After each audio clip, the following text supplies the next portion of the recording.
So what is going on, guys? Welcome to another Garden Warfare 2 video. Today we are doing something a little bit different. Today's just going to be a fun little video that hopefully all of you will enjoy. But as you know, you play Garden Warfare 2, you're going to stumble across a lot of players that play a specific way. So I thought, let's make a top 5 types of players you get in Garden Warfare 2.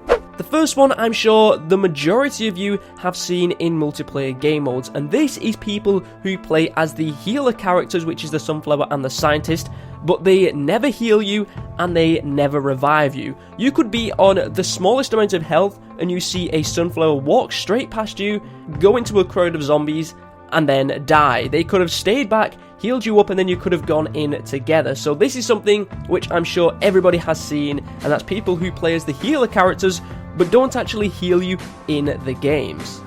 The next type of player we have is people who only play mastered characters. Now, I'm not saying there's anything wrong with this. I myself want to try and rank up as much as possible, so I'm always playing different characters, and there is nothing wrong with just playing mastered characters, but that is something you do get in Garden Warfare 2. They'll be a very low rank, and they'll only play as the characters that they have mastered. 1, because you've got all the upgrades, and 2, because they will be very powerful once you do have the upgrades as well.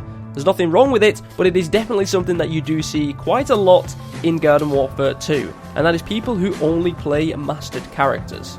This next one I don't see in Garden Warfare 2 as much, but this is people who play Super Brains, but they only snipe from a distance.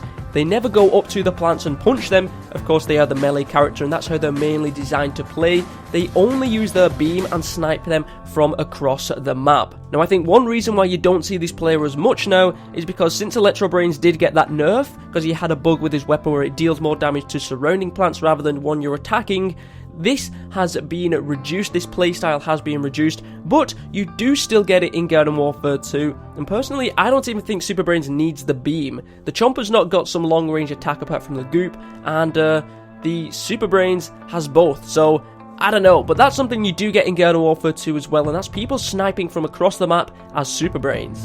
The next one we have is the Ability Spammer. This is someone that charges into a group of the enemies, uses all of their abilities, hoping to get a lot of vanquishes, and then dies. An example of this is playing as the All-Star. You'll run into a group of plants, you'll use your impunt, you'll then sprint tackle, you'll then die, and you do that constantly throughout the game. Another one which I used to do myself was with Colonel Corn. You would throw your butter barrage down, you would then shuck shot, and then you would husk hop over the group of plants, hoping to get yourself a lot of vanquishes. It's something that's a bit annoying to play against, but once again, there's nothing wrong with playing like this. If that's how you enjoy playing the game, then that's absolutely fine. The enemy is just going to have to try and find a way to counter it and take you out before you can use your abilities. But that is the next playstyle that you do have, and that is the Ability Spammer. And the final playstyle that we do have in Garden Warfare 2, I'm going to hold my hands up and say I used to be like this, especially in Garden Warfare 1. I am more objective based now, but another playstyle that we have that I'm sure a lot of people are aware of is people who never play the objective and they only go for vanquishes. So if you're playing Turf Takeover, you'll notice that the gardens usually only captured at the end of the time slot. That's because people try and get as many vanquishes as they can and then charge onto it at the end.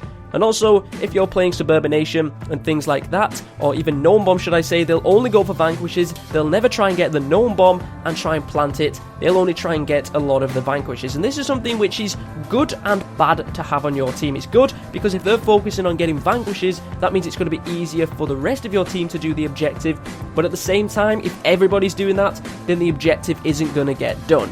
So I'm going to hold my hands up and say, I used to be like this, I'm probably still a little bit like this now, but I'm nowhere near as bad as what I used to be because I do want to win the games as well as get myself a lot of vanquishes, which is converted into experience. So that is the final one that we do have in today's top 5 playstyles. Let me know in the comments down below which one you are, because I'm sure nearly everybody is going to fit into one of these categories. And also, if you are a different playstyle, let me know in the comments down below. But thank you very much for watching today's video. It's a little bit different. There's still going to be a top 5 on Sunday, so make sure you do stay tuned for that. But thank you very much for watching. My name is ZEROxFUSIONZ, and hopefully I'll catch you guys next time.